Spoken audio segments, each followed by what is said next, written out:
On May 17, the World Health Organization declared a public health emergency of international concern, not for Iran, not for geopolitical crisis, for Ebola, a new outbreak of Bundibugyo Ebola virus in the Democratic Republic of Congo and Uganda. As of this week, 968 suspected cases, 216 deaths, the 17th Ebola outbreak in the DRC since the virus was first identified in 1976. Here is the detail that makes this different from previous outbreaks. The Bundibugyo strain has no approved vaccine, no approved therapeutic. The Zaira strain, the one the world knows about, the one with the Ervebo vaccine, is a different virus. Existing vaccines may be partially effective but are unproven against Bundibugyo.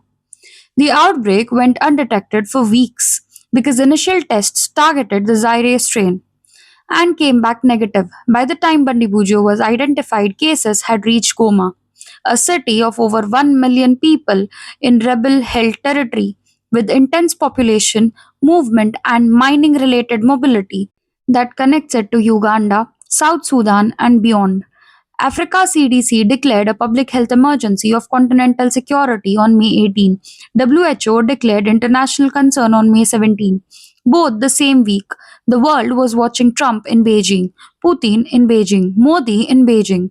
The analytical frame is not about Ebola specifically, it is about what happens to the global surveillance and response capacity when the world's attention is consumed by multiple simultaneous geopolitical crises. The outbreak went undetected for weeks in a conflict zone. The response infrastructure that should have caught it earlier was stretched. The diplomatic bandwidth that funds and coordinates global health response was directed elsewhere. No vaccine, conflict zone, 1 million people in the nearest city, the world watching summits. The question is not whether this outbreak will be contained.